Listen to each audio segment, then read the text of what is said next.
Hi friends, welcome back to smart Rajeshwari kitchen. ఎలా ఉన్నారు friends? అందరూ బాగున్నారు. ఈరోజు మన ఇంటి రెసిపీ నిమ్మకాయ పచ్చడి. చూడండి ఎంత ఎమ్మీగా కలర్ఫుల్గా భలే ఉందండి. టేస్ట్ కూడా అదిరిపోతుందండి. సింపుల్గా ఈజీగా చేసుకోవచ్చు. ఇది ఒక్కలకైతే ఒక నెల రోజులు వస్తుందండి. నేను ఒక్కదైనా మా ఇంట్లో తింటాను, అందుకని నా మట్టుగా చేసుకున్నాను. ఎలా చేసుకున్నాను ఏంటో వీడియో పూర్తిగా చూడండి. చూసి మీకు నచ్చితే లైక్ చేయండి, షేర్ చేయండి, సబ్స్క్రైబ్ చేయండి. నాలాగే మీ ఇంట్లో మీ ఒక్కరే తింటున్నారు అంటే పచ్చడి తప్పనిసరి చేసుకోండి. ఇంక వీడియోలోకి వెళ్ళి తెలుసుకుందామా?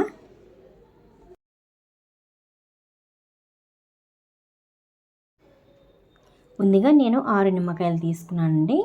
5 నిమ్మకాయలు రసం తీసుకున్నాను. 6 నిమ్మకాయలు పచ్చడి పెడుతున్నాను అనమాట. ఆ నిమ్మకాయల ముందే నేను రసం తీసి పెట్టుకున్నాను. ఆ వీడియో తీయడం మర్చిపోయానండి. చూసారు కదా, ఈ 6 నిమ్మకాయలు అడ్డంగా కోసుకోవచ్చు, నిలువుగా కోసుకోవచ్చు. ఇలా నిలువుగా కోసుకుంటే ఇందులోనే రసం ఉంటుందండి, అప్పుడు చాలా బాగుంటుంది ఊరినప్పుడు. అందుకని నిలువుగా కోసుకున్నాను. ఇలా నిలువుగా కోసుకొని 2 ముక్కలు అడ్డంగా అలా కోసుకోండి. మీ ఇష్టం, మీకు ఎన్ని ముక్కలు కావాలంటే నిమ్మకాయ అన్ని ముక్కలు కోసుకోవచ్చు. నేనైతే ఇలా నిలువుగా ఉన్నదే ఇష్టం నాకు. నిమ్మకాయ ఇలా నిలువుగా కోసినప్పుడు ఇలా కోసుకోవాలన్నమాట. అడ్డం కావాలంటే తెలుసు కదా ఎలా కోసుకోవాలో, అలా అనమాట. అందులోనే పచ్చిమిర్చి అండి, నేను ఒక 5-6 పచ్చిమిర్చి వేసాను. ఈ పులుపులో ఊరి పచ్చిమిర్చి సూపర్గా ఉంటుందండి, ఒక్కసారి ట్రై చేయండి. అలాగే కల్లుప్పు అండి, ఇది ఎండలో ఆరబెట్టి ఒక 2 స్పూన్లు తీసుకున్నాను. ఓన్లీ 6 కాయలకి తగ్గట్టే చెప్తున్నాను నేను. 2 స్పూన్లు ఉప్పు వేసుకున్న తర్వాత పసుపు అండి 1/2 టీ స్పూన్ వేసుకోవాలి. తర్వాత నిమ్మరసము, మనం 5 కాయలు నిమ్మరసం తీసుకున్నాం కదా, అది కూడా వేసేసుకొని ఒక 3-4 రోజులు మూత పెట్టి అలా ఉంచేయాలండి. నాకైతే ఒక 8-9 రోజులు పట్టిందండి. ఈ కొద్దిగా కదా చేద్దామని 3వ రోజు నుంచే నేను అలా బద్దకించాను. మొత్తంకి 8-9 రోజులు అయిపోయిందండి. తర్వాత చూసారు కదా, ఇలా ముక్క మెత్తబడింది, ఇలా తయారైంది. ఇప్పుడు దీంట్లో మనము ఆవాలు 1 స్పూను, మెంతులు ఒక 10-15 గింజలండి లైట్గా వేపుకొని పొడి చేసుకోవాలి. నాకైతే చాలా చాలా ఇష్టం అండి నిమ్మకాయ పచ్చడి.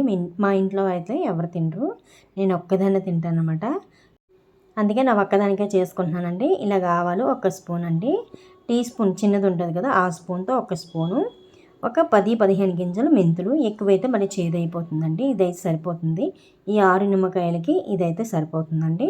ఇలా లైట్గా వేపుకొని పొడి చేసుకోవాలి. నిమ్మకాయలు మనము తినడం వల్ల, నిమ్మ పచ్చడి తినడం వల్ల సి విటమిన్ ఎక్కువగా ఉంటుంది.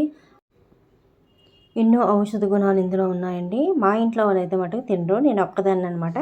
అందుకని నా ఒక్కదానికి ఎప్పటికప్పుడు చేసుకుంటాను. నాకు ఇది ఒక నెల 15 రోజులు వస్తుందండి. బయట పెట్టుకున్నా పాడవదు నిమ్మకాయ పచ్చడి, ఎన్ని రోజులని ఇలాగే ఉంటుంది. ఇందులో ఇప్పుడు మనం పొడి చేసుకున్నాం కదా, ఆవాలు మెంతుల పొడులు వేసుకోవాలి. తర్వాత కారము 2 స్పూన్లు వేసానండి. పులుపుకి ఆ కారం ఉంటేనే బాగుంటుంది. చూసారు కదా, మొత్తంగా కలుపుకోవాలి. ఇలా కలుపుకొని ఇంక తయారైపోయినట్టేనండి. ఇది పెరుగన్నంతో కానీ మజ్జిగన్నంతో కానీ ఇంక దేంతో అయినా తినొచ్చు. నచ్చిన వాళ్ళకి దేంతో అయినా తినొచ్చండి నిమ్మకాయ పచ్చడి, అంత బాగుంటుంది. నచ్చని వాళ్ళంటే దేంతో అయినా తినరు. ఇంకంతే ఫ్రెండ్స్, వీడియో చివరి వరకు చూడండి. నచ్చితే లైక్ చేయండి, షేర్ చేయండి, సబ్స్క్రైబ్ చేయండి. తప్పనిసరిగా చేసుకోండి ఫ్రెండ్స్, తినేవాళ్ళు. చాలా బాగుంటుంది. నేను ఆయిల్ వేయలేదు, మీరు ఆయిల్ వేసుకోవచ్చు, పోపు పెట్టుకోవచ్చు, అందులో పంచదార వేసుకోవచ్చు, ఇంకెన్నో రకాలుగా ఈ నిమ్మకాయ పచ్చడి తయారు చేసుకోవచ్చండి. మళ్ళీ వస్తా ఫ్రెండ్స్ మంచి వీడియోతో. Thank you for watching. Bye.